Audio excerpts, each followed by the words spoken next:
बिस्मिल्लाहिर्रहमानिर्रहीम यानी शुरू करता हूँ उस खुदा का नाम लेकर जो बड़ा मेहरबान है, निहायत रहम वाला है।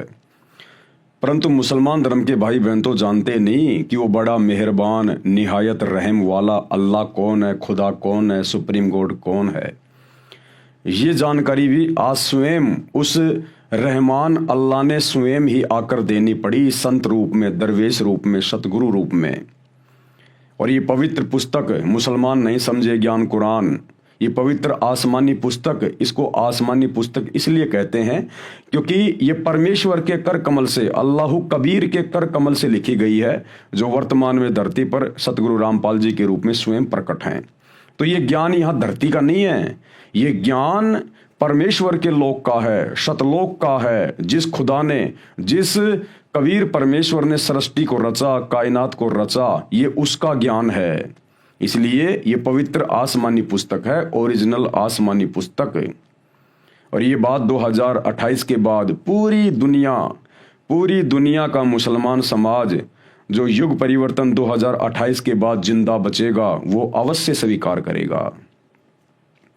इसलिए मुसलमान भाई बहनों को ये जानकारी भी वो अल्लाह कबीर इबादत कबीरा खुद ही आकर देता है कि मैं तुम्हारा अल्लाह हूँ, परमात्मा हूँ, भगवान हूँ। और तुम यहाँ इस डुप्लीकेट अल्लाह को अल्लाह मान के, ये शैतान है, शैतान जो तुम्हें धोखा देके बैठा है।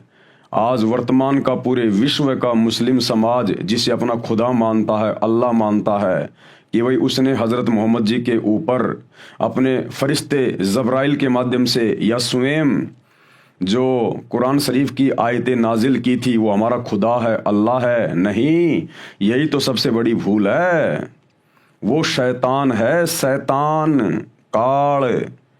ये पूरी हकीकत आपको उस समय समझ में आएगी जब आप सतगुरु रामपाल जी के प्रवचन सुनना शुरू करेंगे, उनके द्वारा बताई गई सृष्टि रचना को सुनेंगे, यूट्यूब पर उनके सत्संग देखेंगे और इस पुस्तक को अंत तक देख लेंगे। जितने भी वीडियो इसके ऊपर बनाए जा रहे हैं बिल्कुल क्लियर हो जाएगा, आप लोगों की शंकाओं का समाधान हो जाएगा, अंधेरा आंखों के आगे से हट जाएगा।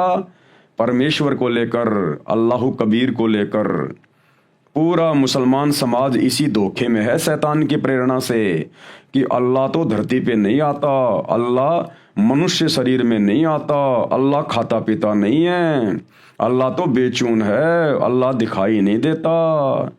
अरे फिर वो अल्लाह ही क्या जो ना दिखाई देता, ना खाता, ना पीता, फिर वो है क्या, करता क्या? फिर वो जिसको किसी ने देखा ही नहीं, फिर ये दावा कैसे करते हो कि वो अल्लाह है? तो भैया अल्लाह साकार है, आप और हमारे जैसा है। अल्लाह ने हमें अपने रूप में बनाया है, बाइबल से आप जी प्रमाण देख चुके हैं।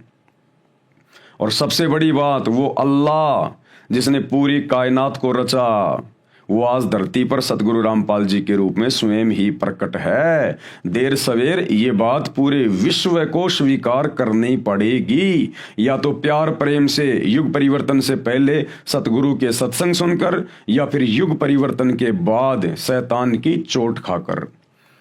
तो शुरू करते हैं उसी अल्लाह इबादत कबीरा सुप्रीम गॉड के नाम से उनका जयकारा लगाते हुए।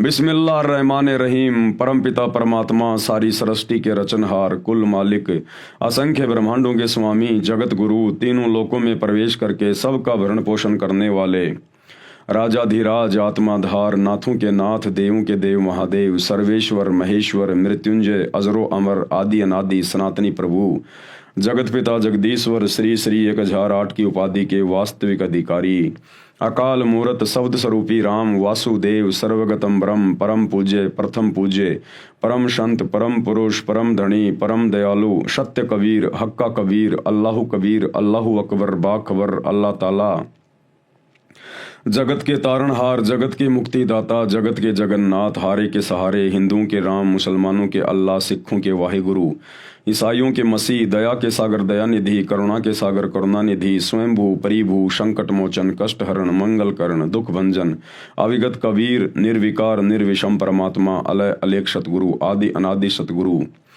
असली मर्यादा पुरुषोत्तम, असली राम, असली कृष्ण, असली घनश्याम, असली मुरारी, राजाओं के राजा, महाराजाओं के महाराजा, शहंशाहों के शहंशाह, सम्राटों के सम्राट, भगवानों के भगवान, अल्लाहों के अल्लाह, प्रभुओं के प्रभु, मसीहाओं के मसीह, सच्चे वाहे गुरु, बाबाओं के बाबा, पीरों के पीर, सेठों के सेठ, जगत सेठ, सावड़सा सेठ, सर्वगुण संपन्न, अनंत कोटि कलाओं के स्वामी, अनंत कोटि ब्रह्मांडों के नायक, योगियों में महायोगी, ध्यानियों में महाध्यानी, सिद्धों में परम सिद्ध, ज्ञानियों में तत्व ज्ञानी, ब्रह्म ज्ञानी, महाज्ञानी, परम ज्ञानी, सर्वश्रेष्ठ ज्ञानी, विज्ञानी, युवा कबीर, समृद्ध कबीर, असंवाद, अमित ओझा, सच्चे रहनुमा, करीम अल्लाह, सुभान अल्लाह, दुनिया के अंतिम पैगंबर।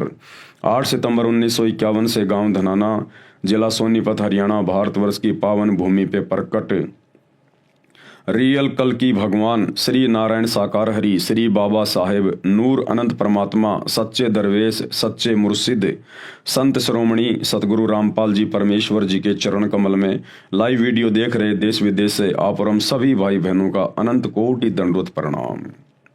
तो भाई और बहनों, ये पवित्र पुस्तक जो परम पूज्य परमेश्वर इबादई कबीरा सतगुरु रामपाल जी ने धरती पे प्रकट होकर लिखी है, पूरे विश्व के मुसलमान समाज के लिए, उनको सच्चे खुदा और सच्ची इबादत की जानकारी देने के लिए। यदि आपने अभी तक इस पुस्तक पर बन चुके पहले के 6 वीडियो नहीं देखे हैं तो आपको जरूर देखने चाहिए।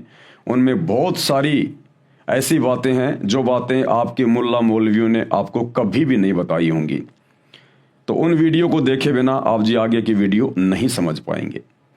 तो आज के वीडियो में गुरुदेव भगवान हमें कुरान में आगे बढ़ाने से पहले कुछ एक महत्वपूर्ण बातों की जानकारी दे रहे हैं कि अल्लाह के विषय में मुसलमान धर्म के मुल्ला मौलवियों ने, मुफ्तियों ने आम मुस्लिम समाज को जिस प्रकार से तत्व ज्ञान के अभाव में, सच्चे खुदा, उसकी सच्ची इबादत की जानकारी के अभाव में जिस प्रकार आम मुस्लिम समाज को भ्रमित कर दिया गया है धर्म के ठेकेदारों के द्वारा, मुल्ला मौलवियों के द्वारा, कबीर परमेश्वर को लेकर, अल्लाह कबीर को लेकर, उसकी भक्ति को लेकर, आज उन सभी गलत धारणाओं का प्रमाणों के साथ में आप ही के धर्म की पवित्र पुस्तकें दिखा दिखा के, आयतें बता बता के खंडन किया जाएगा।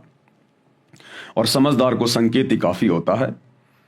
और जब तक शंकाओं का समाधान नहीं होगा तब तक आप भक्ति नहीं कर पाओगे।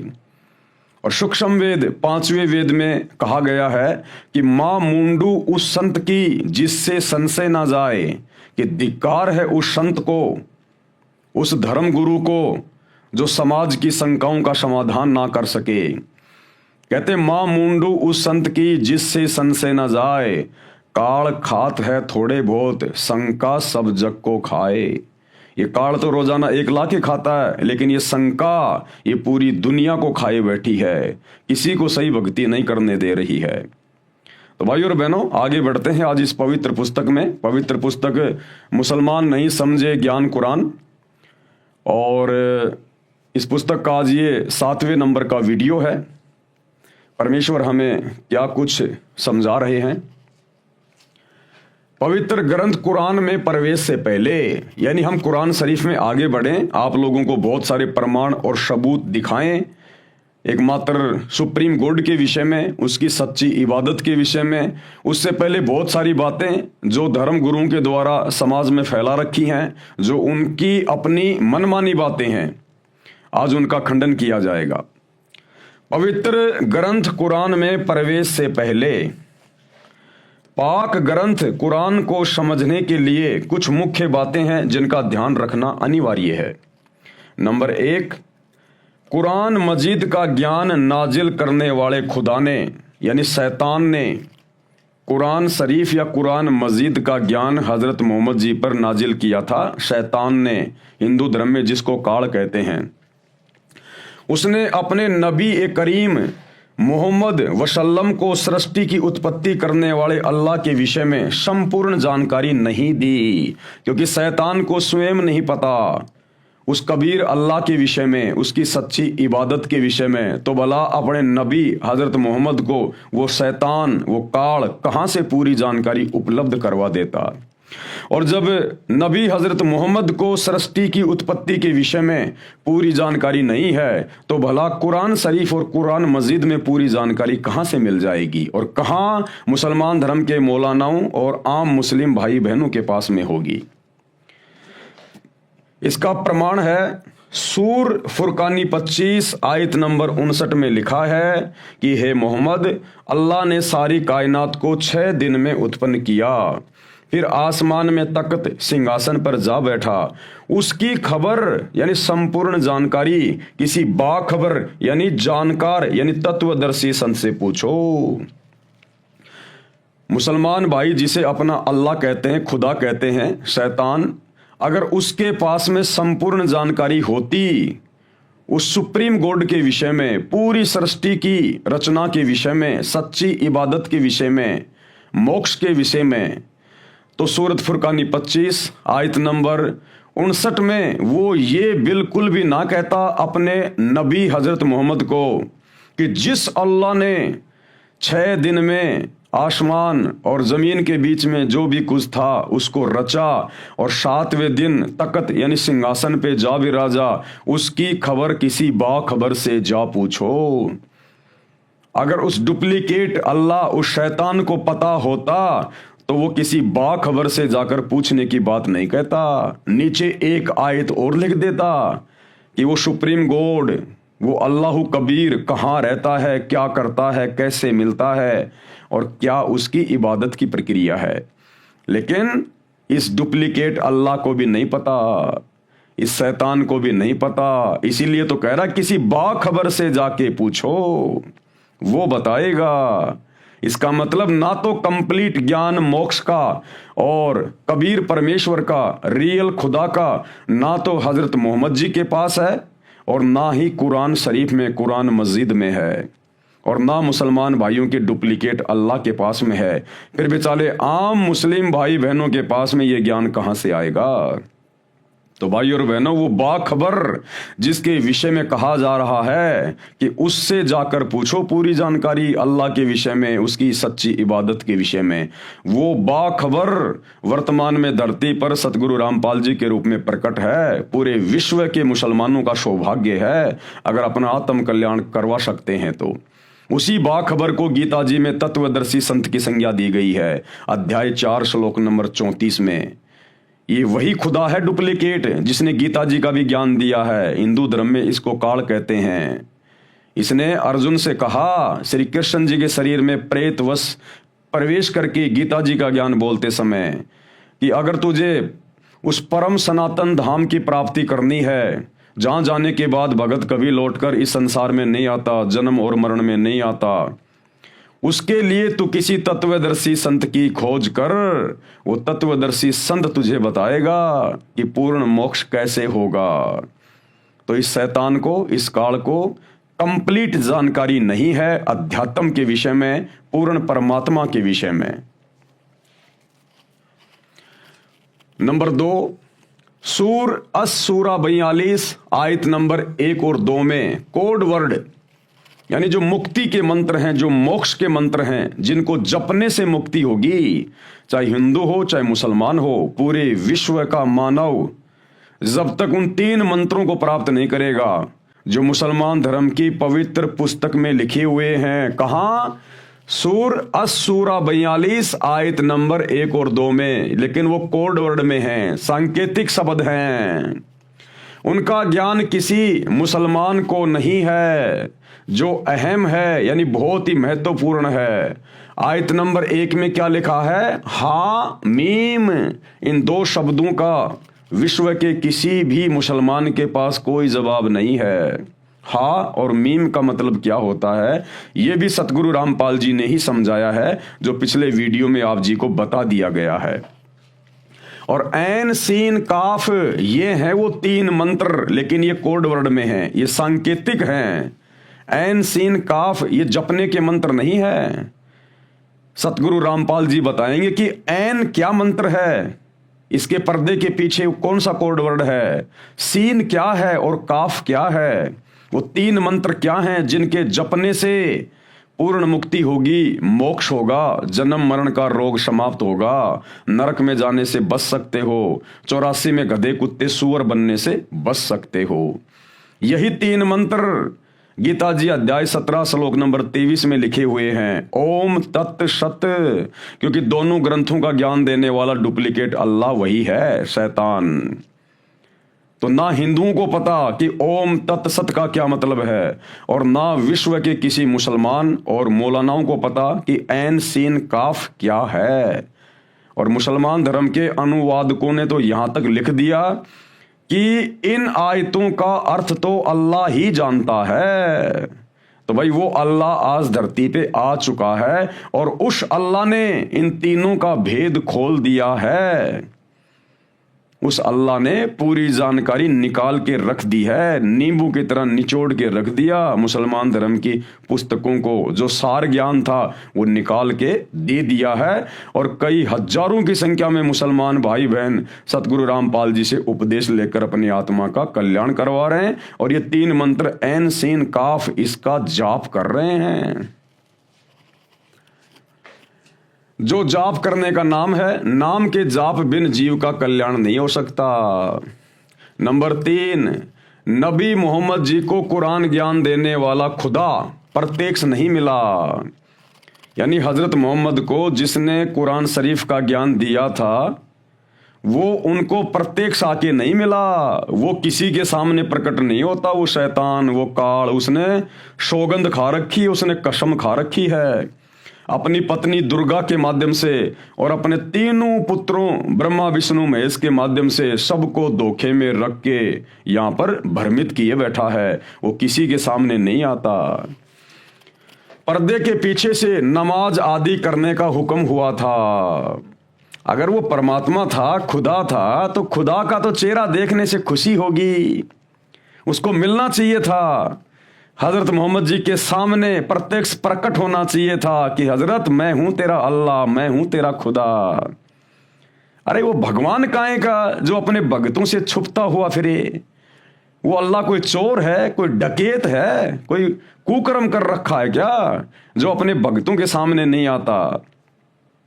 अरे जो बाप अपने बच्चों के सामने नहीं आ रहा, इसका मतलब उसका मुंह काला है, यानी उसने कोई कुकर्म कर रखा है, उसको शर्म लग रही है, अपनी बेइज्जती का डर है, इसलिए वो अपने बच्चों के सामने नहीं आता। अन्यथा खुदा, हम सबका पिता, हम सबका बाप, जिसने हमको पैदा किया, और वो हमारे सामने आने से डर रहा है? क्यों डरेगा वो? लेकिन मुसलमान भाई जिसे अपना अल्लाह मानते हैं, खुदा मानते हैं, वो शैतान है।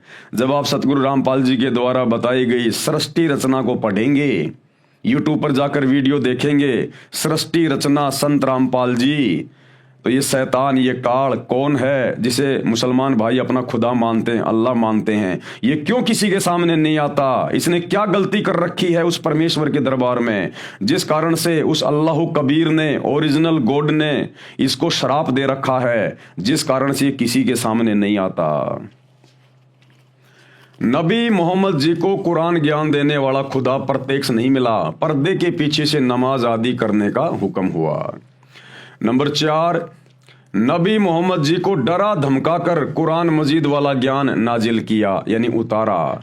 नबी मोहम्मद वसल्लम ने बताया था कि मेरा गला घोंट घोंट कर जिब्राइल फरिश्ते ने कुरान ज्ञान पढ़ने के लिए विवश किया, क्योंकि हजरत मोहम्मद जी अशिक्षित थे, वो पढ़े लिखे नहीं थे, उनको अक्षर ज्ञान नहीं था, अनपढ़ थे। और वो कह रहे हैं कि मेरे ऊपर जिब्राइल नाम के फरिश्ते ने मुझे डरा धमका के, मेरा गला घोट घोट के, दबा दबा के और जबरदस्ती मेरे आत्मा में मेरा सीना चाक करके वो कुरान शरीफ की आयतें नाजिल की।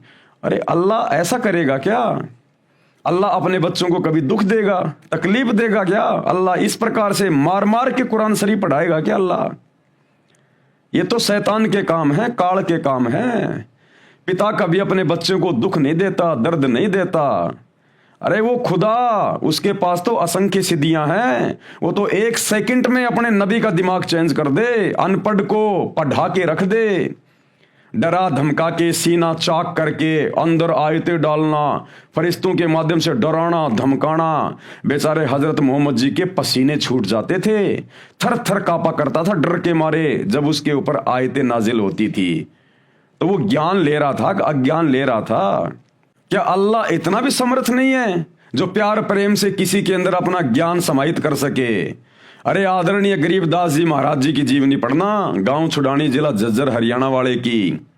यही कबीर परमात्मा अल्लाह कबीर जिंदा बाबा के रूप में 350 साल पहले गांव छुड़ाने में उनको आकर मिले और उनकी आत्मा को निकाल कर अपने शतलोक में लेकर गए, सचखंड में लेकर गए, 7वें आसमान पर उनको सारे ब्रह्मांड दिखाए, ब्रह्मा विष्णु महेश दिखाया, काल दिखाया, ये शैतान दिखाया, दुर्गा दिखाई, इनके लोक दिखाए, अपने सचखंड में लेके गए, वहां का वो सुंदर शहर दिखाया, वो नगर दिखाया, वहां के सुख दिखाए, ठाट बाट दिखाए कि बच्चों तुम पहले यहां रहा करते थे, तुम सब नीचे जो काल के शैतान के जाल में फंसे हुए हो ना, तुम यहां मेरे पास में रहा करते थे।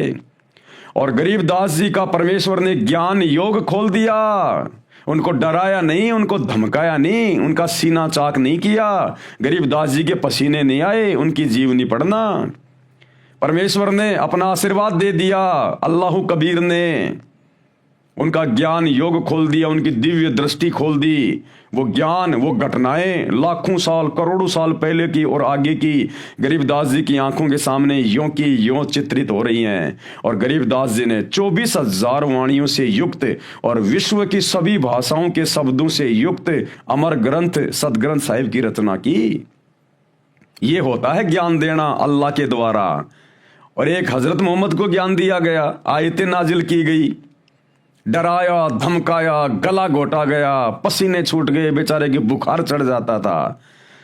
तो वो शैतान था, वो शैतान काल, अल्लाह नहीं था। आप लोगों को विश्वास के लिए कहीं किसी के मन में शंका ना रह जाए कि भाई सतगुरु रामपाल जी अपनी पुस्तक में यूं ही लिख रहे हैं हमको भ्रमित करने के लिए, क्योंकि चाहे हिंदू हो चाहे मुसलमान हो, ये मुल्ला मौलवी किसी को सच्चाई बताते नहीं तो फिर इनका धार्मिक धंधा खत्म हो जाएगा, इनकी रोजी रोटी पे संकट आ जाएगा। और आम मुस्लिम, आम हिंदू बेचारा इन ग्रंथों को कभी पढ़ता नहीं, कभी सच्चाई से वो परिचित नहीं हुआ। तो भाइयों और बहनों, सच्चाई अब खुदा आके बता रहा स्वयं धरती पे, सतगुरु रामपाल जी। और अपनी आंखों से देख लो, ये जीवनी हजरत मोहम्मद जी की है सल्लल्लाहु अलैहि वसल्लम। ये सतगुरु रामपाल जी ने नहीं लिखी है, ये सैकड़ों वर्षों से आप मुसलमान भाई लिख रहे हैं, आप लोग इसको पढ़ रहे हैं। और किसने लिखी है देख लो, मोहम्मद इनायतुल्लाह शुबानी इसके लेखक हैं। जीवनी हजरत मोहम्मद सल्लल्लाहु अलैहि वसल्लम, मोहम्मद इनायतुल्लाह शुबानी, अनुवाद नसीम गाजी फलाही। ये टेलीफोन नंबर है जहां से हम लोग खरीद के लाए थे, Madina Islamic book depot centre 273 Ramganj Bazar Jaipur, ये उनके मोबाइल नंबर हैं। कहीं आप सोचो कि पवन दास ने अपने घर से बना दी होगी। मरकजी मकतबा इस्लामी पब्लिशर्स नई दिल्ली 110025। ये सारे सब कुछ इनके कॉपीराइट वगैरह, ईमेल वगैरह, कहाँ से छपी है, क्या एड्रेस है, ये सारा सब कुछ लिखा हुआ है ताकि किसी को कोई शंका ना हो। और इस पुस्तक में जब हम आगे बढ़ेंगे, पेज नंबर 70 पे, पेज नंबर 70 पे जब आप बढ़ोगे, 70, 71, 72, ये 3 पेज इसके पढ़ के देख लेना। जिस समय हजरत मोहम्मद जी के ऊपर शैतान के द्वारा, उस डुप्लीकेट अल्लाह के द्वारा आयतें नाजिल की गई थी जब्राइल फरिश्ते के माध्यम से, तो क्या हालत हो गई थी बेचारे की, हजरत मोहम्मद की। मन में तरह तरह के विचार गूंजने लगते, आपको अपने बारे में शक होने लगता, कहीं मैं मानसिक रोगी तो नहीं। बेचारी की ये हालत हो गई थी, डर के मारे हजरत मोहम्मद सोच रहा है कि कहीं मैं पागल तो नहीं हो गया, कहीं मैं मानसिक रोगी तो नहीं हो गया। अरे भगवान, अगर खुदा अगर किसी को मिलेगा और अपना ज्ञान देगा, आयतें उतारेगा, तो ऐसी हालत हुआ करती है क्या भगत की, जैसी बेचारे हजरत मोहम्मद की हो गई। इतना मानसिक संतुलन खो बैठा, डिस्टर्ब हो गया पागलों की तरह। उसकी जीवनी में लिखा जा रहा है, क्या कह रहे हैं, मन में तरह तरह के विचार गूंजने लगते, आपको अपने बारे में शक होने लगता, कहीं मैं मानसिक रोगी तो नहीं, कहीं मुझ पर भूत प्रेतों का कोई असर तो नहीं है। अरे भूत प्रेतों का ही तो असर था। ये शैतान मुसलमान जिसे अपना अल्लाह समझते हैं, ये भूतों का सरदार ही तो है, ये प्रेतों का सरदार ही तो है शैतान। कहीं भूत प्रेतों का कोई असर तो नहीं। आपने अपनी बीवी खदीजा को सारा हाल सुनाया, दिल पर जो बीत रही थी वह भी बताया। खदीजा ने सारी बातें ध्यान से सुनी, फिर आपको ढारस बधाई, आपको हिम्मत दी और क्या बोली, मेरे जीवन साथी आप फिक्र ना करें, आप जैसे सज्जन पर शैतान कैसे काबू पा सकता है, अरे उसने तो पा लिया। फिर जब रमजान आया तो आप सलल यानी हजरत मोहम्मद जी पहले की तरह फिर गुफा में चले गए, हर चीज से कटकर चिंतन मनन और इबादत में लग गए। इबादत करता किसकी बेचारा, इबादत करने को थी नहीं उसके पास में। किसी समय घर वाले भी आ जाते, वे आपको देखकर अपनी आंखें ठंडी करते और कुछ खाना पानी रख जाते, यानी गुफा में जाके, हीरा की गुफा में जाके और समाधि लगा के बैठ जाया करता था, क्योंकि ये अच्छी आत्मा थी, ये शंकर जी के लोक से आई हुई आत्मा थी। हजरत मोहम्मद जी शंकर जी के गण थे, तो इनको भक्ति करने की वो तड़फ थी, लेकिन मार्ग इनको मिल नहीं रहा था। हर चीज से कटकर चिंतन मनन और इबादत में लग गए। किसी समय घर वाले भी आ जाते, वे आपको देखकर अपनी आंखें ठंडी करते और कुछ खाना पानी रख जाते। बेचारे घर वाले आ जाते और देख जाते कि हाँ भाई भगत जी ठीक ठाक बैठे हैं, कोई दिक्कत ताकत नहीं है इनको फिलहाल, तो घर वाले भी थोड़ा सब्र करते। गरीब और जरूरतमंद भी आते रहते, आप उनकी भी मदद करते। इसी तरह रमजान के कुछ दिन बीत गए। एक दिन आप सलल गुफा में आराम कर रहे थे, सुबह का सुहाना समय था। अचानक एक फरिश्ता दिखाई दिया। अब वो जबरील आ गया, शैतान के द्वारा भेजा गया फरिश्ता। अचानक एक फरिश्ता दिखाई दिया, बहुत ही खूबसूरत और हसीन फरिश्ता, हाथ में हसीन रेशम का एक टुकड़ा भी था। बोला पढ़ो। अब वो जिब्राइल नाम का फरिश्ता आया और हजरत मोहम्मद को बोला पढ़ इसको। अब हजरत मोहम्मद बेचारा अनपढ़, क्या पढ़े भाई? वो बोला साहब मुझे तो पढ़ना नहीं आता। तो उस फरिश्ते ने हजरत मोहम्मद को डराया, धमकाया, उसका गला दबाया और जबरदस्ती उसका सीना चाक करके वो आयतें उसके अंदर डाली। आप सलल घबरा गए और फरमाया मुझे पढ़ना नहीं आता। आप सलल को ऐसा महसूस हुआ जैसे वह शरीर को भींच रहा है, जैसे प्रेत शरीर को भींचता ना, ऐसे जबरदस्ती करता है, जैसे वह शरीर को भींच रहा है। फिर छोड़ दिया और कहा पढ़ो। फरमाया मुझे पढ़ना नहीं आता। अब बेचारा हजरत मोहम्मद बोला भाई साहब मुझे पढ़ना नहीं आता, जबरदस्ती क्या पढ़ूं मैं? फिर आप सलल को महसूस हुआ जैसे वह शरीर को भींच रहा है। फिर छोड़ दिया और कहा पढ़ो। आप सलल को अंदेशा हुआ कि वह फिर शरीर और भींचेगा और इस बार और जोर से भींचेगा। अब हजरत मोहम्मद जी बेचारे डर गए पूरी तरह से कि 2 बार तो इसने मेरे को भींच लिया, जान निकलने वाली हो गई, अब की बार भी ये मुझे भींचेगा। इसी प्रकार से डर गया बेचारा और बोला क्या पढ़ूं? हजरत मोहम्मद जी बोले क्या पढ़ूं भाई? फरिश्ता बोला पढ़ो अपने रब के नाम से जिसने पैदा किया इंसान को खून की फुटकी से। पढ़ो तुम्हारा मेहरबान रब ही है जिसने कलम से सिखाया इंसान को वह कुछ सिखाया जो उसे मालूम ना था। फरिश्ते के बताने पर आप सल्लल्लाहु ने यानी हजरत मोहम्मद ने पढ़ा, पढ़ते ही याद हो गया। यानी फरिश्ते की शक्ति से हजरत मोहम्मद ने पढ़ा तो पढ़ते ही याद हो गया, चित्त पर अंकित हो गया, यानी दिमाग में बिल्कुल याद हो गया। फिर फरिश्ता चला गया। आप सलल उठ खड़े हुए, भय से दिल बैठा जा रहा था। मुसलमान भाइयों ध्यान से पढ़ो। अरे अगर अल्लाह मिलेगा या अल्लाह का भेजा हुआ कोई फरिश्ता आएगा तो वो डराएगा नहीं, धमकाएगा नहीं। अरे हम इबादत क्यों करते हैं, भक्ति क्यों करते हैं? अल्लाह की प्राप्ति के लिए, अल्लाह को देखने के लिए, अल्लाह के लोक में जाने के लिए।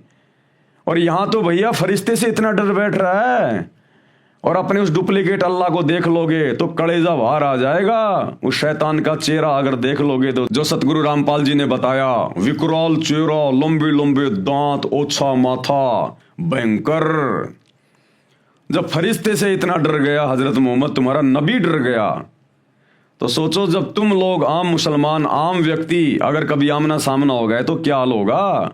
तुम क्या इबादत कर रहे हो?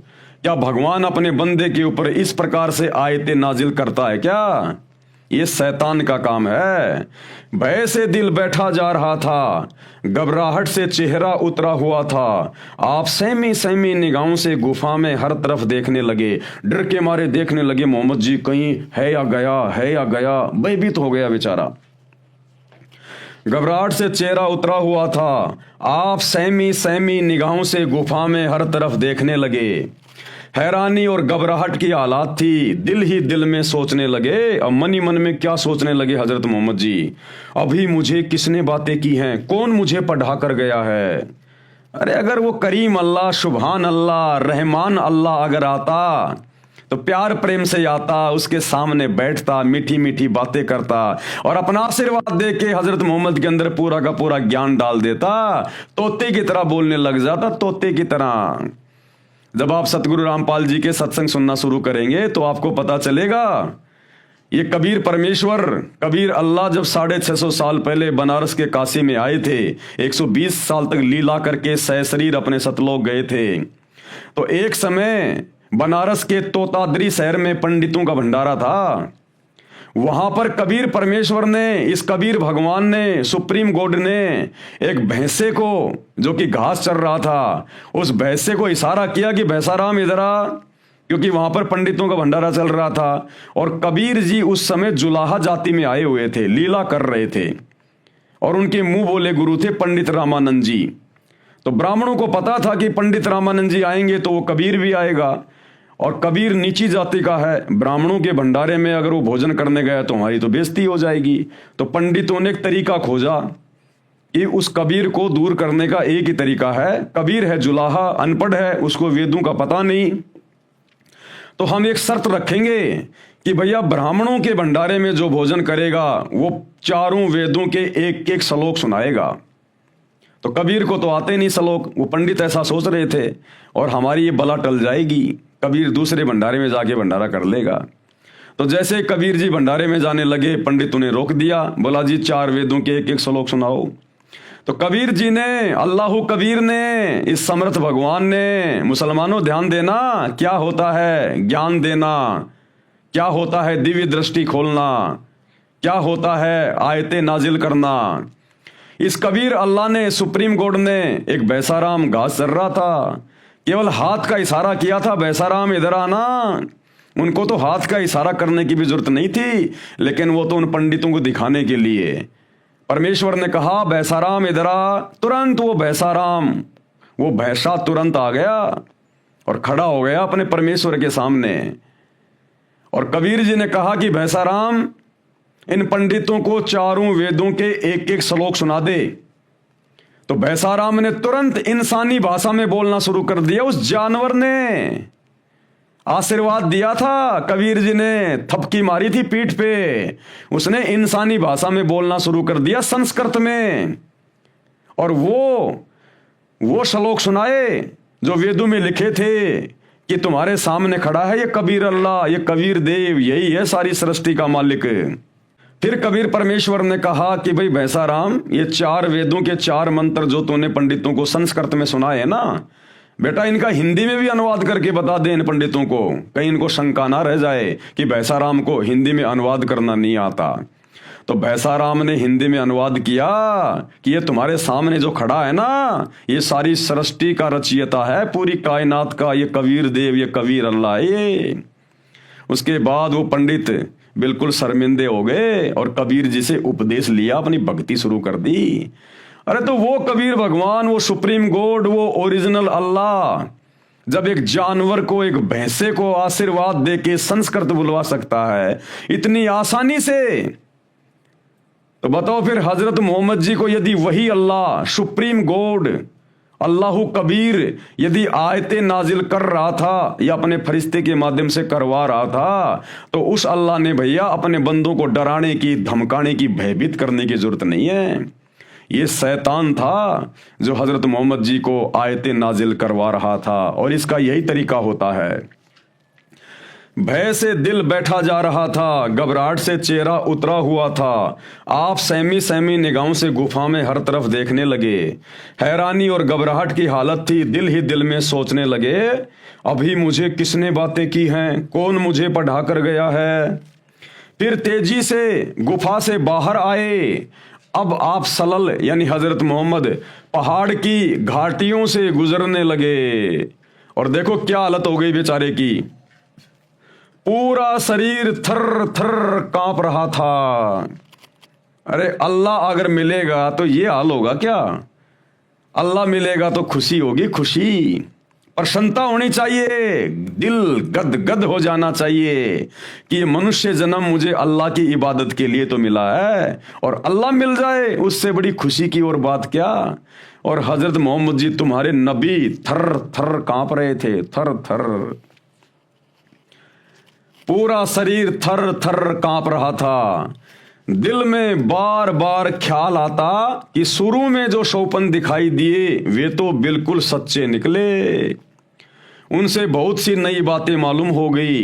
जिस चीज की तलाश थी वह खुलकर सामने आ गई, लेकिन वह कौन था जो अभी यहां खड़ा था? वह कौन था जो पढ़ने के लिए कह रहा था? अचानक एक आवाज आई, मोहम्मद। वो फरिश्ता फिर से बोला, शैतान फिर से बोला, मोहम्मद। आप सलल चौंक पड़े, घबरा कर सिर ऊपर उठाया, देखा तो वही फरिश्ता आदमी की सूरत में खड़ा था। वह पुकार कर कह रहा था, मोहम्मद तुम अल्लाह के रसूल हो और मैं जिब्रील हूं। अब वो अल्लाह कौन था? वो शैतान था, शैतान। पेज नंबर 71 ध्यान से पढ़िए। आप सलल की घबराहट और बढ़ी। अरे बताओ, अरे ये बात मालूम होने के बाद कि तुम अल्लाह के रसूल हो, ये तो खुशी होनी चाहिए। आज पूरा मुसलमान समाज ये कहकर कि हमारे नबी हजरत मोहम्मद अल्लाह के रसूल थे, पैगंबर थे, बड़ी खुशी खुशी बातें बोलते हैं। तुम्हारा पैगंबर तो ये बातें सुन के डर गया था, वो तो घबरा गया था बेचारा, पसीने से थर थर हो रहा था, डर के मारे रोंगटे खड़े हो गए। बताओ, रोंगटे भी खड़े हो गए हजरत मोहम्मद के, इतना डर गया। भय से कदम रुक गए, कभी दाई तरफ देखते कभी बाई तरफ कि ये सूरत आंखों से ओझल हो। हजरत मोहम्मद सोच रहा था कि ये सूरत मेरी आंखों से दूर हट जाए। और बताओ, भगवान को या भगवान के किसी फरिश्ते को ये कहा जाता है कि मेरी आंखों से दूर हो जा, मैं डर रहा हूं, मैं तो मर जाऊंगा, बस दूर हो जा मेरी आंखों से। तो कौन हो सकता हो? विचार करो मुसलमान भाइयों। ये मुल्ला मौलवी तुम्हारे को हकीकत नहीं बताएंगे, सच्चाई नहीं बताएंगे जो तुम्हारे धर्म की पुस्तकों में हजरत मोहम्मद जी की जीवनी में लिखी हुई है। लेकिन जिधर देखते वही दिखाई देता, जिधर मुंह करते वही मौजूद होता। आगे बढ़े या पीछे हटें, नजरें नीची करें या ऊपर उठाएं, हर तरफ और हर जगह वही फरिश्ता दिखाई देता। देर, बहुत देर हो गई, आप सल्लल्लाहु इसी प्रकार थर थर कांपते रहे और ना जाने क्या क्या सोचते रहे, यानी मन में भय, डर। उधर बीवी खजीदा ने गुफा में आप सल्लल्लाहु के पास आदमी भेजा। आप सल्लल्लाहु वहां ना मिले, रिश्तेदारों के यहां दिखवाया, वहां भी ना थे, यहां वहां आदमी दौड़ाया, लेकिन न मिलना था और ना मिले। फरिश्ता चला गया। आप सल्लल्लाहु यानी हजरत मोहम्मद खजीदा के पास आए और देखो क्या हाल हो गया बेचारे का। भय से कांपते हुए और पसीने में नहाते हुए आते ही फरमाया, मुझे कुछ उड़ा दो, कुछ उड़ा दो। वो कहते ना कि बेचारे के जाडा चढ़ गया, जाडा, सर्दी चढ़ गई हजरत मोहम्मद के, इतना भयभीत हो गया तुम्हारे अल्लाह को देख के, शैतान को देख के, शैतान के फरिश्ते को देख के। वो शैतान तो किसी के सामने आता ही नहीं है, उसके द्वारा भेजे गए उस फरिश्ते को देखकर भी इतना भयभीत हो गया। तो सोचो, जिस दिन मुसलमानों तुम अपने उस डुप्लीकेट अल्लाह के दर्शन कर लोगे, शैतान के काल के, तुम्हारा कलेजा निकल के आ जाएगा बाहर। गीता जी का ज्ञान श्री कृष्ण में प्रवेश करके इसी ने दिया था, और बाद में जब इसने श्री कृष्ण जी के शरीर से बाहर निकलकर अपना ओरिजिनल रूप दिखाया गीता जी में, विराट रूप, तो अर्जुन जैसे योद्धा की भी पिंडियां कांपने लग गई, जैसे हजरत मोहम्मद की कांप रही थी। और अर्जुन ने कहा कि भगवान अपनी लीला को समेट लो, हे हजार हाथों वाले, हे सहस्त्राबाहु, अपनी लीला को समेटो और अपने उसी चतुर्भुज रूप में दर्शन दो। मेरा कलेजा फटा जा रहा है। वो वही शैतान था, वही खाड़ था जिसने अपना फरिश्ता हजरत मोहम्मद के पास में भेजा था। अरे अल्लाह, भगवान, परमात्मा, जिसका नाम सुनते ही आत्मा को ठंडक होती है। हम तो तरसते हैं उसके दर्शन के लिए। और भगवान अगर किसी को मिल जाए तो यह हालत हुआ करती है क्या? ये तो जैसे कोई भूत प्रेत मिल जाए, कोई जंगली जानवर मिल जाए, कोई शेर भेड़िया सामने आ जाए, तब आदमी की हालत हुआ करती है ऐसी, जैसे हजरत मोहम्मद जी की हो गई थी। तो वो अल्लाह नहीं था मुसलमान भाइयों, शैतान था, शैतान। फिर क्यों इबादत कर रहे हो तुम? अरे उसी अल्लाह के पास जाने के लिए तो इबादत कर रहे हो। अरे उसी जन्नत में जाने के लिए तो तुम इबादत कर रहे हो जहां हमारा अल्लाह मिलेगा। क्या करोगे उस अल्लाह को देख के? तुम्हारा कलेजा फट जाएगा जब तुम्हारे नबी की हालत हो गई। तुरंत बीवी खदीजा ने चादर उड़ा दी। आप सल्लल्लाहु अलैहि वसल्लम की ये हालत देखकर वे बहुत घबरा गई। अब सोचो, जिसकी पत्नी भी अपने पति की हालत देख के इतनी घबरा गई हो, तो सोचो उस समय तुम्हारी नबी की क्या हालत हो गई होगी उस शैतान को देख के, जिब्राइल को देख के। दिल में तरह तरह के अंदेशे उमड़ने लगे। क्या आपकी तबीयत खराब हो गई? क्या आपको जाड़ा बुखार आ गया है? क्या कोई मुसीबत आ पड़ी? वो बीवी खदीजा पूछ रही है। जब मन कुछ शांत हुआ, भय कुछ दूर हुआ, शरीर की कप कपी में कमी हुई, तो बीवी खदीजा ने पूछा, आप थे कहाँ और आपको हुआ क्या?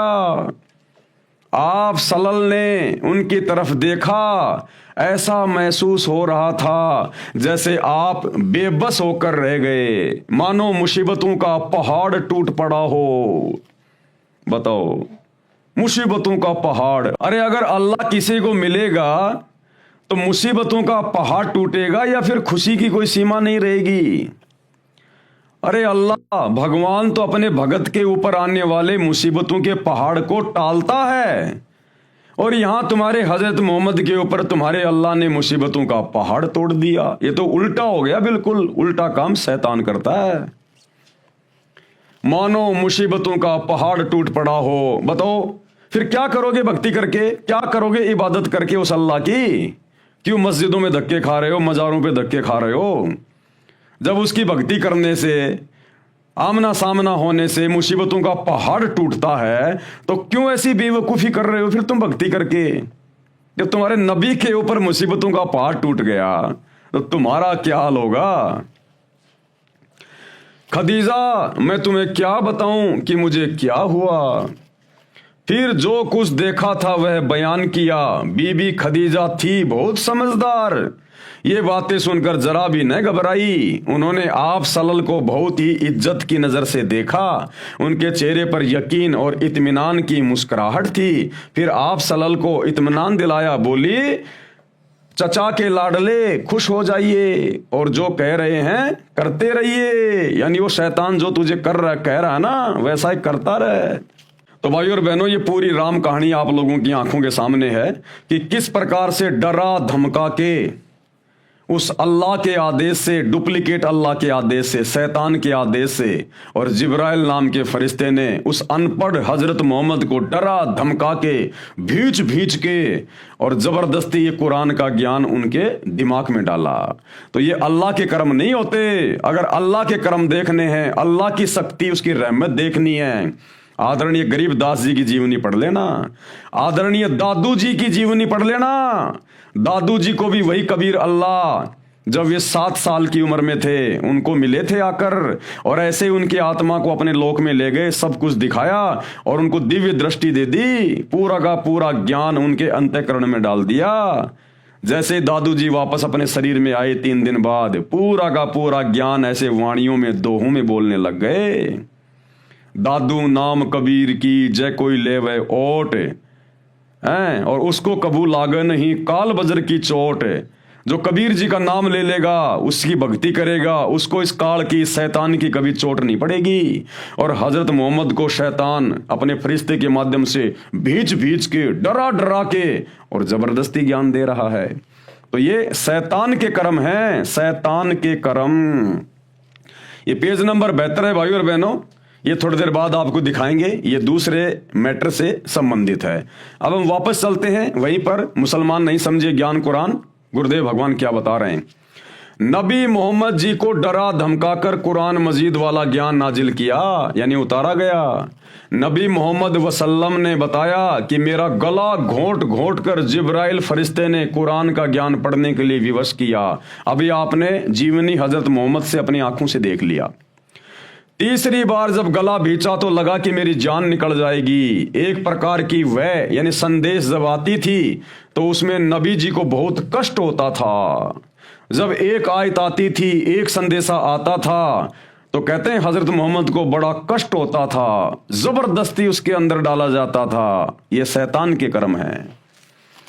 यह वह जब आती थी वह यानी संदेशा, तो घंटियां बजती सुनाई देती थी। नबी जी ने बताया कि मुझे बहुत कष्ट होता था। नंबर 6, नबी मोहम्मद जी की शेष मेराज सत्य है जो इस प्रकार है। पवित्र कुरान मजीद का अमृत ज्ञान पाक आत्मा हजरत मोहम्मद जी को मिला। हजरत मोहम्मद जी थे तो कुरान का ज्ञान हमारे बीच में है, इसलिए नबी मोहम्मद जी का अनुभव कुरान मजीद से कम महत्व नहीं रखता। अल्लाह के रसूल मोहम्मद जी की जीवनी में एक अनमोल प्रसंग है जो इस प्रकार है। जीवनी हजरत मोहम्मद में एक और प्रसंग बता रहे हैं गुरुदेव भगवान। एक सुबह नबी मोहम्मद जी ने अपने साथियों को आप बीती बताई और कहा कि आज रात्रि में जिब्राइल फरिश्ता आया, मेरे सीना चाक करके खोल करके पवित्र वस्तु डाली और फिर वैसा ही कर दिया। फिर मुझे एक बुराक नामक खच्चर जैसे जानवर पर बैठाकर आकाश में उड़ा ले गया।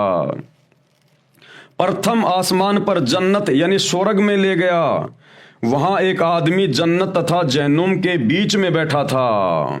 फिर क्या देखा हजरत मोहम्मद ने?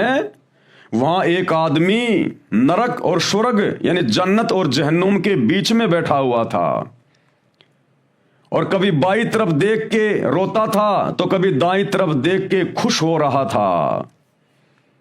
जब हजरत मोहम्मद ने उस जिब्राइल से पूछा कि ये व्यक्ति कौन है, ये बाईं तरफ देख रहा है नरक की तरफ, जहन्नुम की तरफ, तो ये रोता है, दुखी हो रहा है, और दाईं तरफ जब ये जन्नत की तरफ देख रहा है, स्वर्ग की तरफ देख रहा है, तो ये खुश हो रहा है। तो जिब्राइल ने कहा, ये तुम इंसानों का बाप हजरत आदम है। हजरत आदम इधर बाईं तरफ जहन्नुम में इसकी वो संतान है जो इसकी बात नहीं माना करती थी, भक्ति नहीं किया करती थी।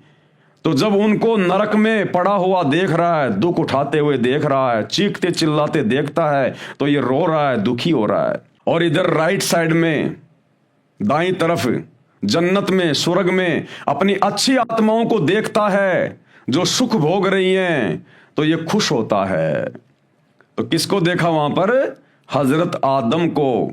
यानी भाइयों और बहनों, अल्लाह कबीर ये पुस्तक लिख के सारी बातें बता रहे हैं और तुम्हारे ही पवित्र ग्रंथों में से पूरी सच्चाई बता रहे हैं। मुसलमान भाई बहन अपने मुल्ला मौलवियों के कहने से जिस अज्ञान को अपने जहन में बैठा के घूम रहे हैं ना कि भैया कयामत के दिन सभी आत्माओं को जो इन कब्रों में दबाए हुए हैं, इन सब को बाहर निकाला जाएगा और जिसने जैसे भी अच्छे और बुरे कर्म किए हैं उस आधार से फिर उनको जहन्नुम में या जन्नत में भेजा जाएगा। अरे अभी तो कयामत आई भी नहीं और तुम्हारे हजरत आदम ऊपर बैठे, वो कब निकल के चले गए कब्र से? अभी तो कयामत आई भी नहीं भाई, फिर वो कैसे चले गए ऊपर? और खुद तुम्हारे हजरत मोहम्मद जी कह रहे हैं, अपनी आंखों से देख के आए हैं। तो मुसलमान समाज के भाइयों, तुम किसकी बात को ज्यादा सत्य मानोगे? अपने मुल्ला मौलवियों की बातों को या अपने नबी हजरत की बातों को? तुम्हारे मुल्ला मौलवी कहते हैं कि हमारे जितने भी पैगंबर हैं, जितने भी मुसलमान हैं जो कब्रों में दबे पड़े हैं, जब कयामत का दिन आएगा सबको निकाला जाएगा। जिसने अच्छे कर्म किए हैं वो जन्नत में जाएगा और जिसने बुरे कर्म किए हैं वो जहन्नुम में जाएगा। उधर बाई तरफ जहन्नुम में, नरक में हजरत आदम की बद संतान दुख भोग रही हैं, नरक में पड़ी हुई है। और दाई साइड में, राइट साइड में, जन्नत में उसकी अच्छी संतानें सुख भोग रही हैं। तो तुम्हारा तो बाबा आदम भी कब्र से बाहर निकलकर ऊपर बैठा है, अभी कयामत तो आई नहीं, कैसे चला गया? और बाबा आदम की अच्छी संतानें और बुरी संतानें वो भी ऊपर बैठी हुई हैं, वो कब निकल के चली गई कब्रों से? अभी कयामत का तो दिन आया ही नहीं। खुद तुम्हारे नबी कह रहे हैं, अपनी आंखों से देखा हुआ हाल बयान कर रहे हैं। तो मुसलमानों, तुम किसकी मानोगे, इन मुल्ला मौलवियों की या फिर अपने नबी की? तो भाई और बहनों, विचार कर लेना इन बातों पे। ये मनमाना आचरण है जो तुम लोगों को मुल्ला मौलवियों के द्वारा पढ़ा दिया गया है।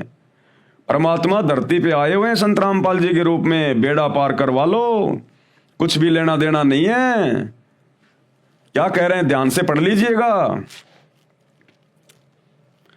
प्रथम आसमान पर जन्नत यानी स्वर्ग में ले गया। वहां एक आदमी जन्नत तथा जहन्नुम के बीच में बैठा था। जन्नत स्वर्ग की ओर मुख करता था तो खिलखिलाकर हंसता था, तब जहन्नुम नरक की ओर देखता था तो फूट फूट कर रोने लगता था।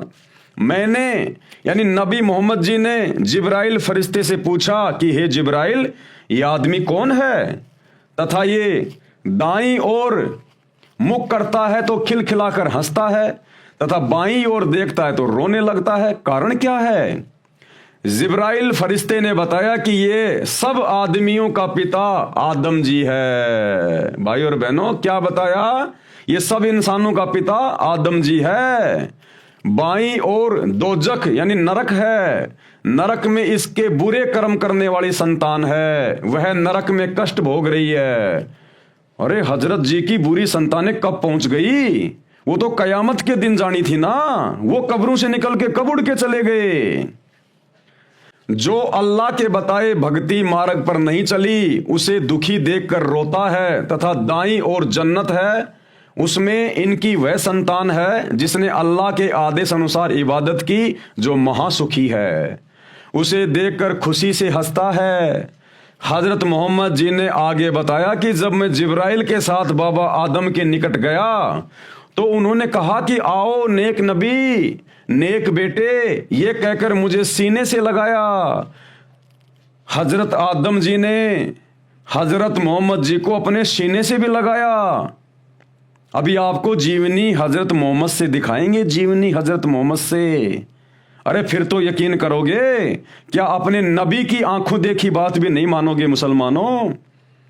फिर तुम काहे सच्चे खुदा की सच्ची इबादत कर रहे हो, जो अपने नबी की बात नहीं मान रहा और इन मुल्ला मौलवियों की झूठी बातों के ऊपर पूरा ध्यान लगा के बैठे हो?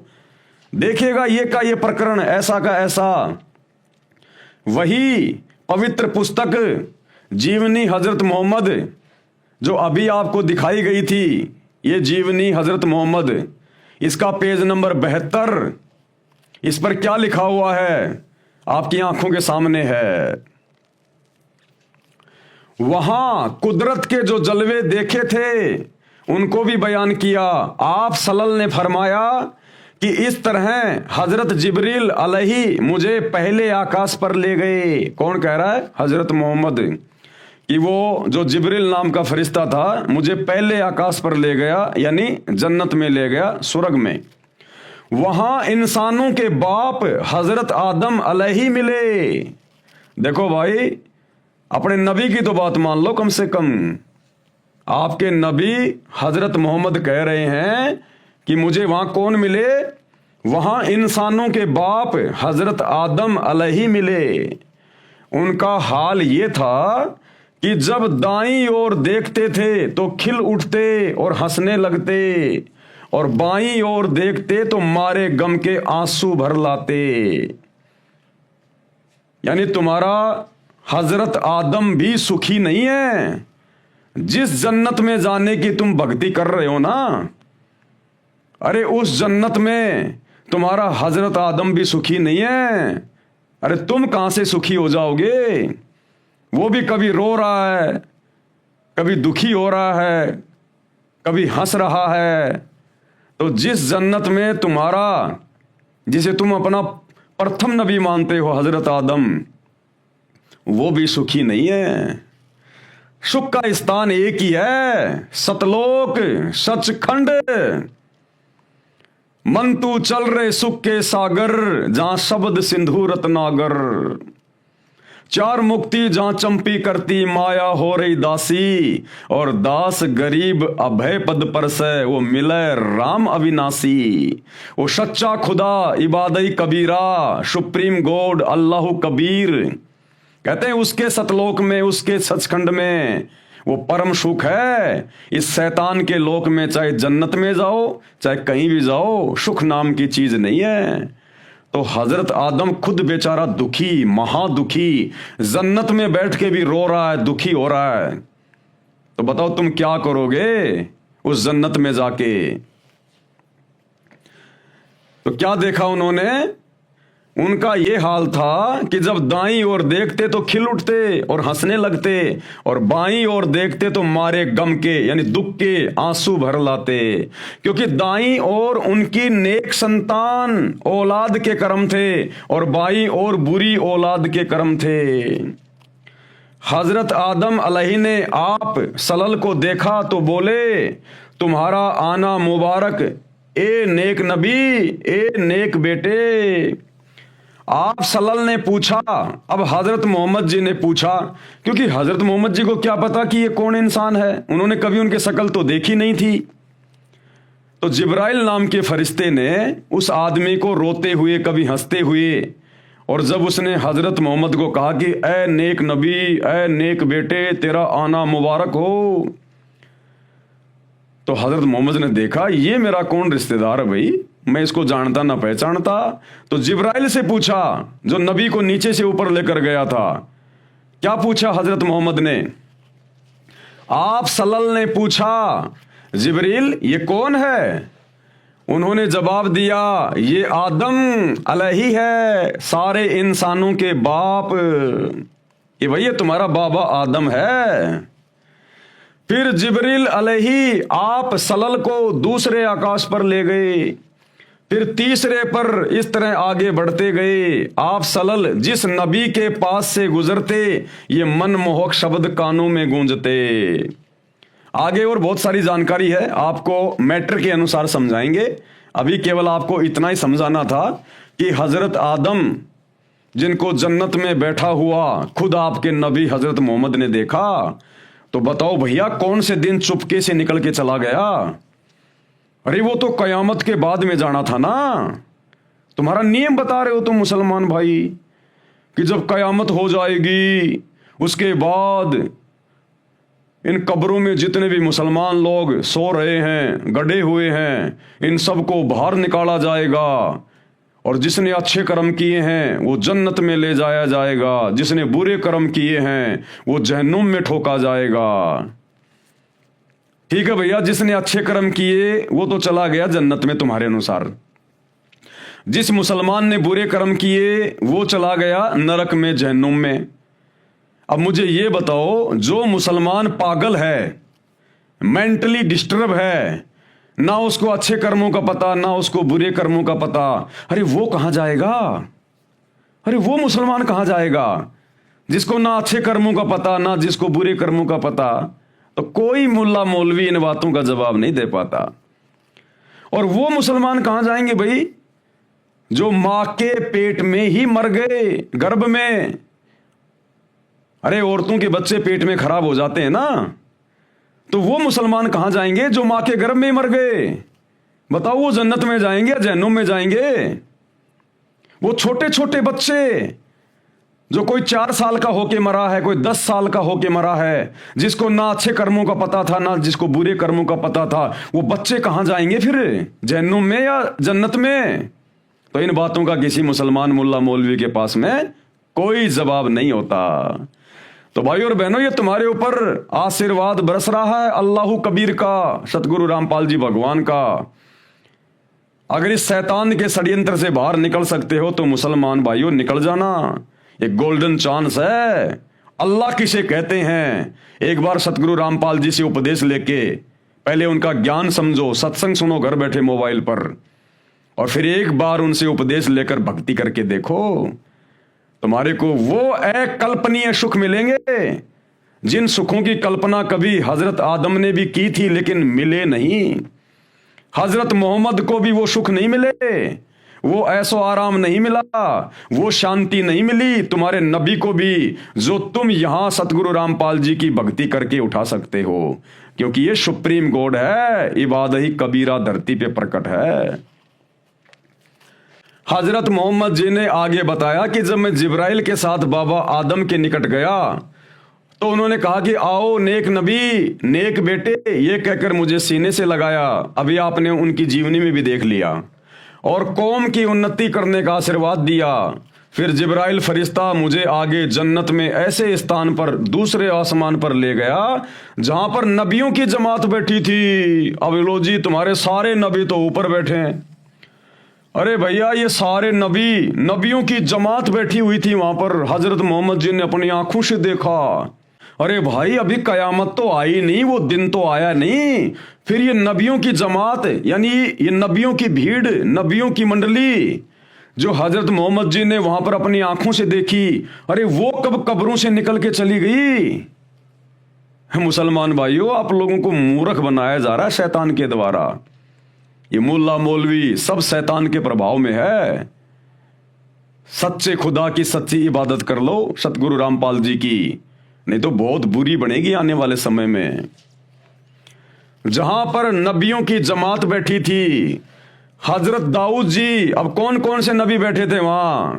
हजरत दाऊद जी, हजरत मूसा जी, हजरत ईसा आदि 1,80,000 नबी वहां उपस्थित थे। उन्होंने मुझे विशेष सम्मान दिया, मैंने उन सबको नमाज अदा करवाई। इसके पश्चात जिब्राइल ने मुझे ऊपर जाने को कहा और जिब्राइल तथा बुराक दोनों वहीं रह गए। यानी उस शैतान की शक्ति से हजरत मोहम्मद अकेला ऊपर चला गया तथा वो जिब्राइल नाम का फरिश्ता और वो बुराक, वो खच्चर जैसा जानवर जिस पर बैठाकर हजरत मोहम्मद को ऊपर लेकर गया था, वो वहीं रह गए और शैतान ने केवल हजरत मोहम्मद को अपनी शक्ति से ऊपर बुला लिया। मैं अकेला, कौन?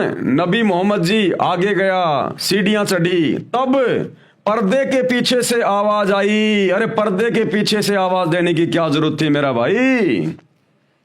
अगर तू अल्लाह था जहां हजरत मोहम्मद गया था और जिसने नमाज का आदेश दिया था, अगर वही सुप्रीम गॉड है, अल्लाहु अकबर अल्लाहु कबीर है, अरे तो पर्दे के पीछे से आवाज देने की क्या जरूरत थी? सामने आके बोलता ना, सामने आता, अपने नबी से मिलता, अपने नबी को प्यार करता, प्रेम करता, बढ़िया बढ़िया खाना खिलाता और जो भी कोई देनी थी, नमाज, बंग, रोजा, जो भी कोई ज्ञान देना था, अपने नबी को देता। आप आदरणीय गरीबदास जी की जीवनी पढ़िए, आदरणीय धर्मदास जी की जीवनी पढ़िए, आदरणीय सिख धर्म के प्रवर्तक श्री नानक जी की जीवनी पढ़िए, दादू पंथ के प्रवर्तक आदरणीय दादू जी की जीवनी पढ़िए, संत गीसा दास जी की जीवनी पढ़िए। इन सभी को परमात्मा अपने सतलोक में लेकर गया, धरती पर आकर संत रूप में, और सतलोक में उनको वहां सिंहासन पर बैठा हुआ दिखाया अपने आप को, आमने सामने, बीच में कोई पर्दा नहीं, तेजोमय शरीर, नर रूप, चमचमाता चेहरा, नूरी शरीर, एक रोमकूप में यानी एक बाल में 1 करोड़ चंद्रमा, 1 करोड़ सूरज, इससे भी ज्यादा रोशनी, मनमोहक रोशनी। उस अल्लाह ने, कबीर अल्लाह ने अपने दीदार दिए वहां, अपने ओरिजिनल रूप के दीदार सतलोक में सभी आत्माओं को, और उनको प्यार दिया, उनको प्रेम दिया। सभी की आत्माएं अपने अल्लाह को देख के गदगद हो गई। तो हजरत मोहम्मद को अपनी शक्ति से फिर जिसने ऊपर लिया ना, और जो पर्दे के पीछे से आवाज लगा रहा है, वो शैतान है, शैतान काल। जब आप सृष्टि रचना पढ़ेंगे सतगुरु रामपाल जी के कर कमल से लिखी हुई या उनके मुख कमल से बोली हुई उनके सत्संगों में, तब आपकी आंखें खुलेंगी। ये शैतान क्यों किसी के सामने नहीं आता? इसने सौगंध खा रखी है कि ये मेरा घटिया अटल नियम है, मैं किसी को अपने ओरिजिनल रूप में दर्शन नहीं दूंगा। आदमी का कलेजा फट जाएगा अगर इसका चेहरा देख लेगा तो। इसलिए पर्दे के पीछे से आवाज लगाई। अरे आवाज लगाई तो कोई इंसान ही तो होगा, गधे की आवाज में थोड़ी बोला था, हाथी की आवाज में थोड़ी बोला था। हजरत मोहम्मद केवल इंसानों की तो भाषा समझता था, गधे की भाषा थोड़ी समझता था। तो हजरत मोहम्मद को जो आवाज दी पर्दे के पीछे से वो इंसान की तो आवाज थी, तो इंसान जैसा है ना वो, लेकिन वो सामने नहीं आता। उसका घटिया अटल नियम है, गीता जी में साफ साफ लिखा हुआ है। मैं अकेला यानी नबी मोहम्मद जी आगे गया, सीढ़ियां चढ़ी, तब पर्दे के पीछे से आवाज आई कि 50 नमाज प्रतिदिन करो तथा अपने अनुयायी से करवाओ, रोजा रखो यानी व्रत करो, अजान यानी बंग लगाओ, जाओ। मैं वापस आ गया। अब ये आदेश लेके हजरत मोहम्मद जी वापस आ गए। जिस स्थान पर सब नबियों की मंडली बैठी थी, मुझे देखकर मूसा जी आए। देखो तुम्हारे हजरत मूसा जी भी मिले हजरत मोहम्मद को, अपनी जीवनी में साफ साफ लिख रहे हैं, हजरत मूसा जी भी आए। अरे मूसा जी कब अपनी कब्र फोड़ के चले गए भाई, कयामत का दिन तो आया नहीं मुसलमानों। सवाल करो, जीवनी हजरत मोहम्मद को पढ़ के अपने मुल्ला मौलवियों से, जो तुम्हारे को शैतान के मुंह में ठोक रहे हैं उल्टी साधना करवा के, सवाल करो अपने मुल्ला मौलवियों से कि ये नबियों की जमात कौन से दिन पहुंच गई ऊपर, अभी तो कयामत का दिन आया ही नहीं। और अगर ये मुल्ला मौलवी तुम्हें भ्रमित करें कि नबी कभी भी जा सकता है, नबी कभी भी आ सकता है, नबियों के ऊपर कोई रोक टोक नहीं है, तो ठीक है भैया, चलो तुम्हारी बात बड़ी कर देते हैं कि नबियों के ऊपर कोई रोक टोक नहीं है। लेकिन वो हजरत आदम की वो बुरी संतानें, वो तो नबी नहीं थे, जो नरक में पड़े हुए थे, जहन्नुम में पड़े हुए थे। बाईं तरफ हजरत आदम उनको देख देख के रो रहा था कि इन नालायकों ने भक्ति क्यों नहीं करी, मेरी बातें क्यों नहीं मानी, ये नरक में कष्ट भोग रहे हैं। तो हजरत आदम की जो बुरी संतानें थी, जो नरक में दुख भोग रही थी, कष्ट भोग रही थी, अरे वो तो नबी नहीं थे, फिर वो कैसे पहुंच गए नरक में, जहन्नुम में?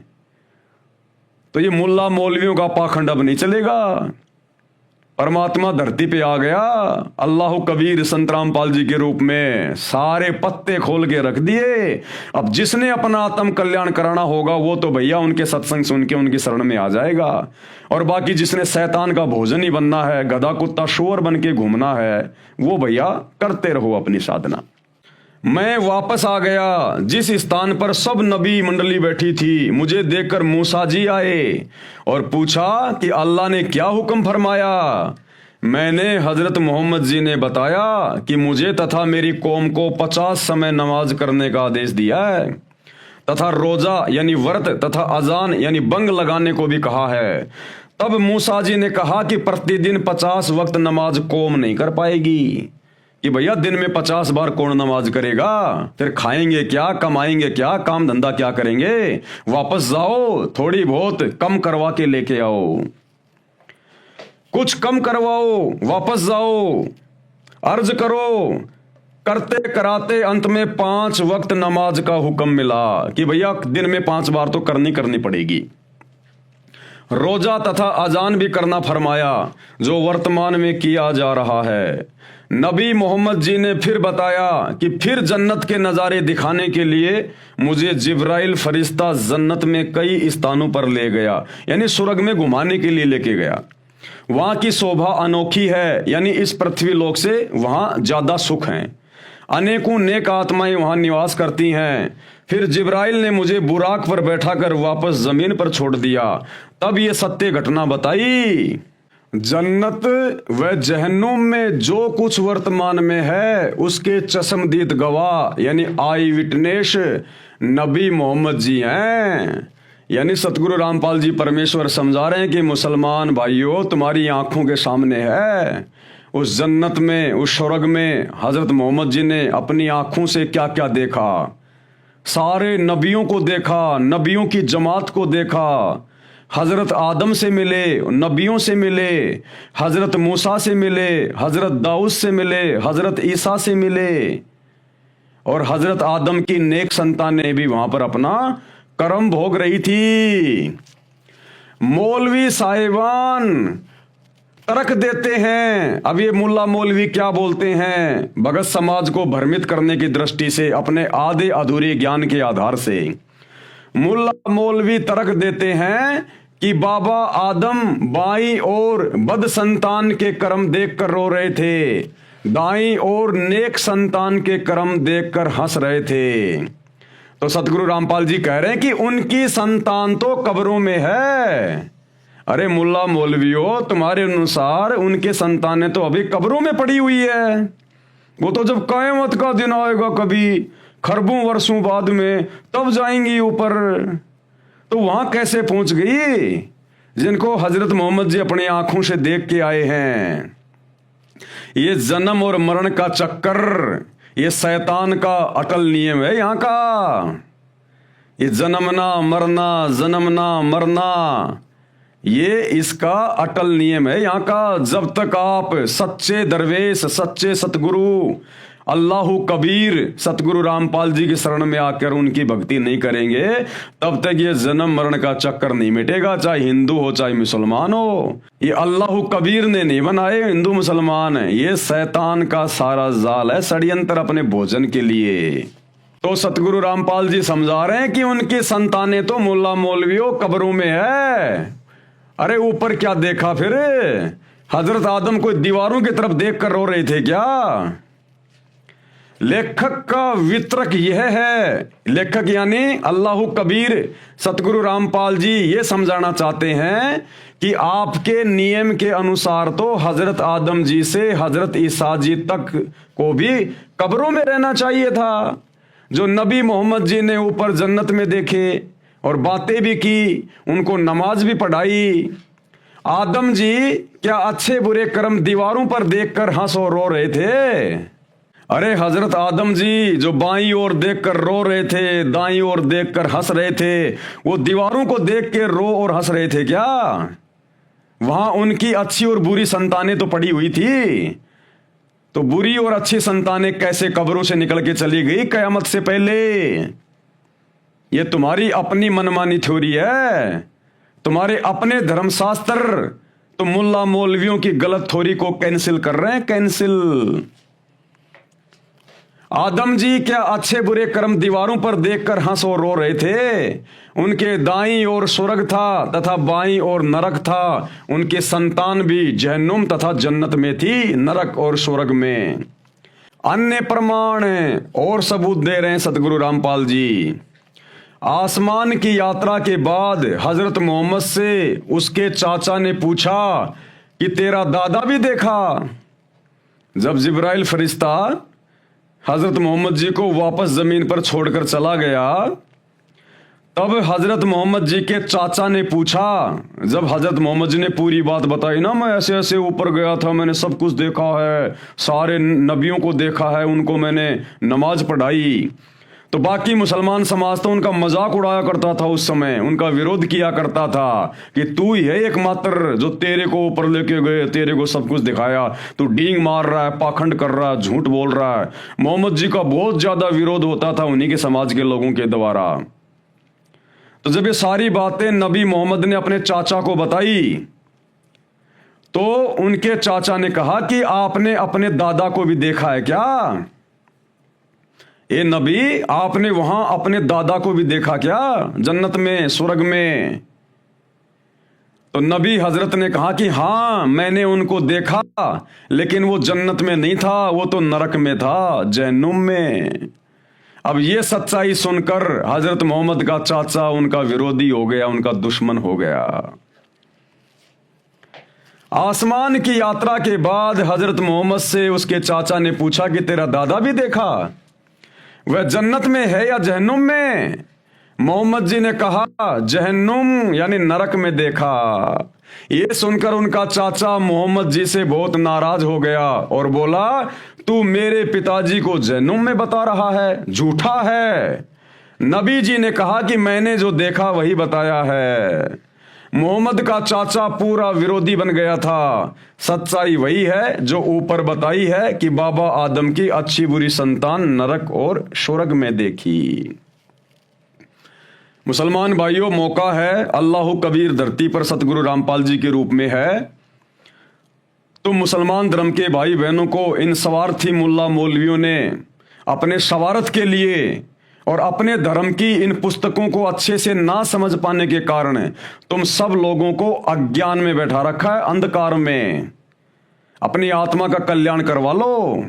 कल को यदि ये शरीर छूट गए ना, जो परमात्मा ने केवल सच्ची इबादत के लिए दिया है, ये मुल्ला मौलवी तुम्हारे कोई काम नहीं आएंगे। ये शैतान भून भून के खाएगा तपतशिला पे और फिर ये नरक में ठोकेगा, जैसे हजरत मोहम्मद जी का दादा नरक में पड़ा हुआ था। बाबा आदम की बुरी संतानें नरक में पड़ी हुई थी।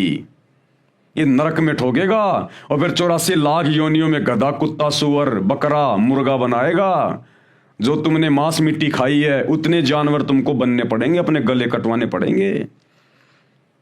जब तक सच्चे सतगुरु की शरण में आकर सत भक्ति नहीं करेंगे, कुरान शरीफ के वो 3 मंत्र ऐन सीन काफ जो सूर असूरा 42 आयत नंबर 1 और 2 में लिखे हुए हैं, जो वर्तमान में केवल सतगुरु रामपाल जी के पास हैं, यानी कोड वर्ड में उनके वास्तविक मंत्र क्या हैं, उन मंत्रों को जपने से मुक्ति होगी।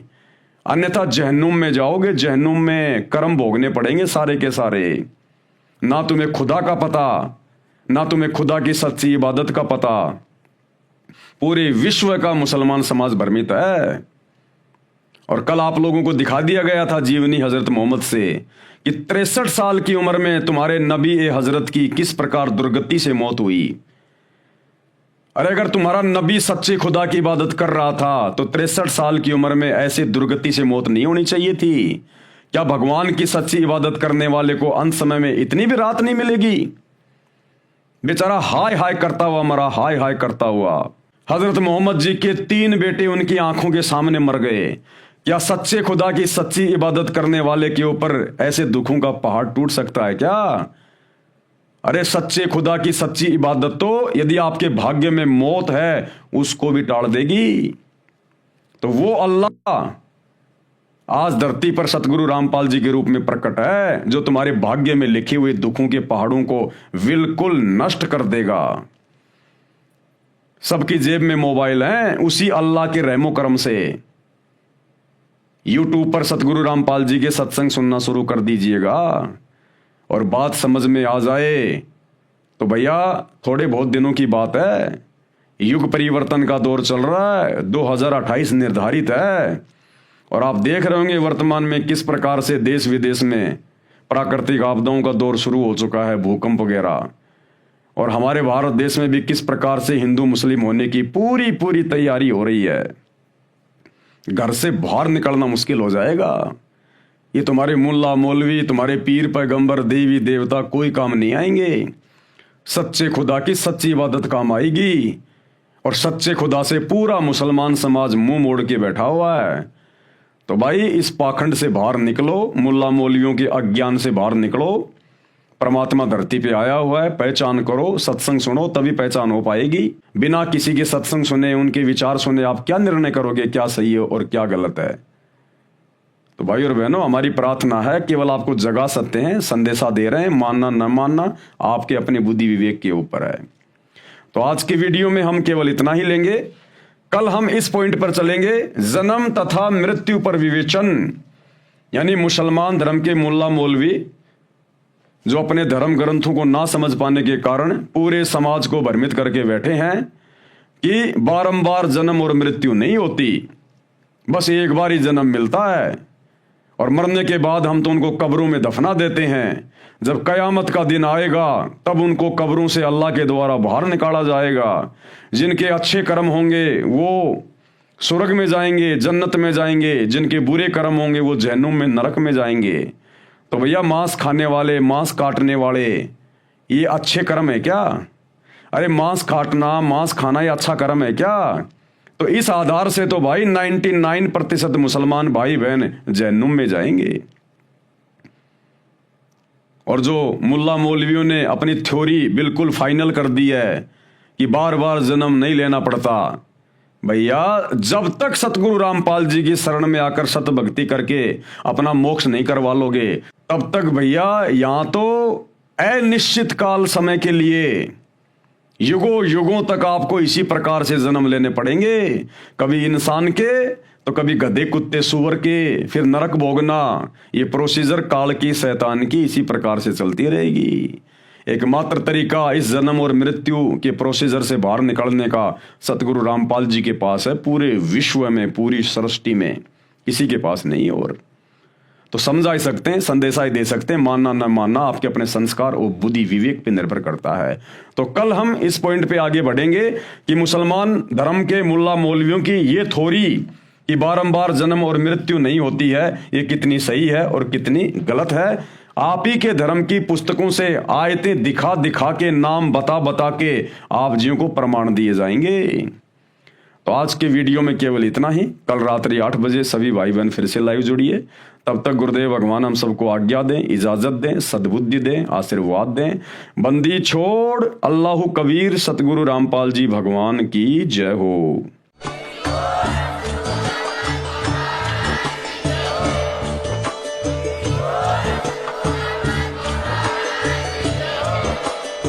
भाई जो गुरु बचन पे डट गे, कट गे फंद 84 के, कट गे फंद 84 के, कट गे फंद 84 के।